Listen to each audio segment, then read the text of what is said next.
आखिर किसने बनाई ये सृष्टि? जो सारी सृष्टि हम देख रहे हैं उसे किसने बनाया? इसका सबसे सरल स्पष्टीकरण यह है कि दुनिया से परे की किसी चीज ने इसे बनाया। आपने और मैंने इस धरती को नहीं बनाया, यह बिल्कुल स्पष्ट है। फिर इसे बनाया किसने?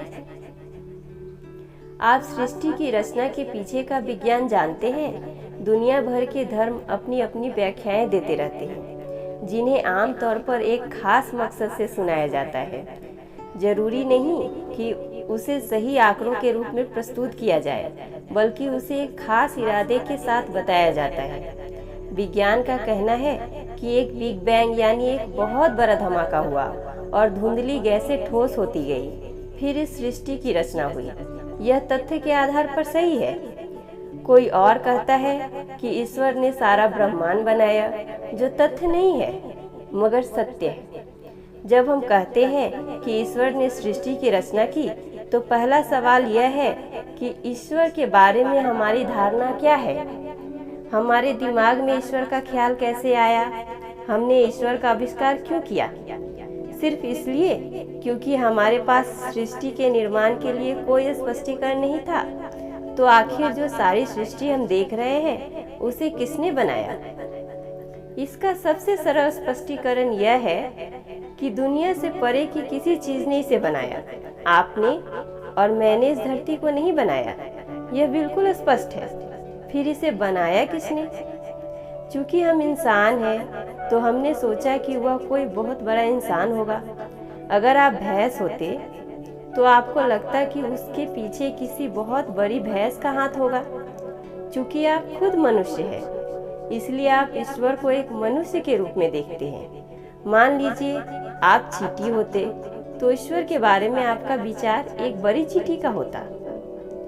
तो ईश्वर को हम जो भी रूप देते हैं वह हमारी प्रासंगिकता के मुताबिक है, मगर मुख्य रूप से हम यह स्वीकार करते हैं कि दुनिया से परे की किसी चीज ने इसकी रचना की है। इसमें कोई संदेह नहीं है। मगर वह परे की चीज क्या है? इसे लोग अपने तरीके से समझाने की कोशिश करते हैं, मगर कोई समझा नहीं पाया और उसे समझाया भी नहीं जाना चाहिए। हमसे परे की किसी आयाम ने इसे बनाया, यह एक वास्तविकता है। दूसरी वास्तविकता यह है कि जब आप पैदा हुए थे तो आप ऐसे नहीं थे। आपके पास एक छोटा सा शरीर था। फिर यह शरीर इतना बड़ा कैसे हुआ? इसका निर्माण अंदर से होता है या बाहर से? अंदर से। आप भोजन के रूप में कच्चा माल इसे दे रहे हैं, मगर चाहे आप कुछ भी खाएं, वह भोजन इंसान बन जाता है। यानी इसमें खास बुद्धि, काबिलियत और ऊर्जा है, जो रोटी के एक टुकड़े को इंसान बनाने में सक्षम है। आप चाहे कुछ भी खाएं, वह चीज इंसान बन जाता है। तो क्या इस बुद्धि, काबिलियत और ऊर्जा से, जिसे आप ईश्वर कहते हैं, हर चीज की रचना नहीं होती? इस अस्तित्व के आधार को आप ईश्वर कहते हैं। यह सिर्फ एक शब्द है। आप चाहे उसे ईश्वर कहे, शिव कहे, राम कहे, चाहे जो भी कहे, मुख्य रूप से वह इस सृष्टि का आधार है, जिसके लिए आप उसके सामने झुकते हैं, क्योंकि वह आपसे परे है। तो क्या वह अभी आपके अंदर भी सक्रिय है? आपके शरीर के अंदर आपका लीवर जो काम कर रहा है, क्या उसे आप चला रहे हैं या कोई और चीज उसे चला रही है? जिस ऊर्जा ने इसे बनाया वही इसे चला रही है, आप नहीं। तो सृष्टि का जो आधार है वह यही है। अगर किसी पेड़ को बड़ा होना है, फूल को खिलना है और कुछ भी घटित होना है, तो उसमें वही ऊर्जा काम करती है। यह उसी की रचना है। वह क्या है? जीवन की हमारी धारणा बहुत मानव केंद्रित है। इसलिए हम सोचते हैं कि ईश्वर एक बड़ा सा महान इंसान है, मगर ऐसा सोचने में कोई बुराई नहीं है, क्योंकि वह हर चीज में है। इसलिए जब आप देखते हैं कि वही ऊर्जा हर शरीर में सक्रिय है, तो आप हर किसी को देखकर सिर झुकाते हैं। आप जो ईश्वर के साथ करते हैं वही हर किसी के साथ करते हैं।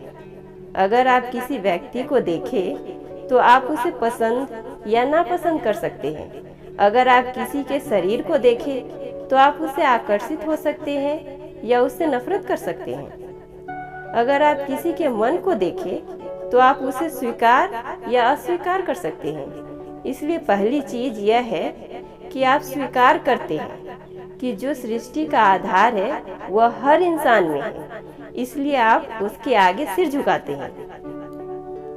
इसीलिए आप सिर्फ किसी व्यक्ति विशेष के आगे ही सिर नहीं झुकाते, बल्कि आप किसी गाय, कुत्ते, चींटी, चट्टान या पेड़ के आगे भी सिर झुकाते हैं, क्योंकि सृष्टि का स्रोत हर चीज में सक्रिय है। सृष्टि के पीछे की बुद्धि यहाँ भी मौजूद है।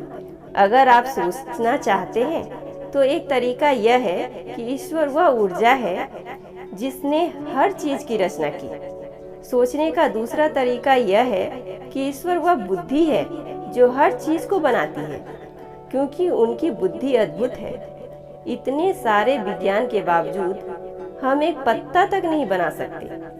हम वास्तव में एक परमाणु तक नहीं बना सकते।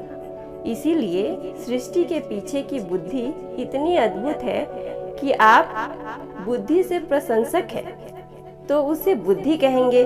अगर आप ऊर्जा के प्रशंसक हैं तो इसे जबरदस्त ऊर्जा कहेंगे। अगर आप आंकड़ों और रूपों से प्रशंसित हैं तो आप उसे पुरुष, स्त्री या और कुछ और कहेंगे।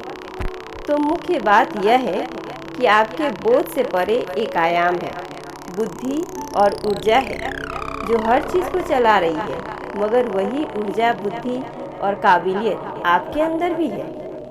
इसीलिए वह आपके बोध के परे भी नहीं है। अगर आप चाहे तो उसका अनुभव कर सकते हैं, मगर उसे समझा नहीं सकते। व्याख्याएं मुक्तापूर्ण हैं। व्याख्याएं और दलीलें अपने अहम को संतुष्ट करने के लिए होता है, मगर उसका अनुभव करने में हर इंसान सक्षम है।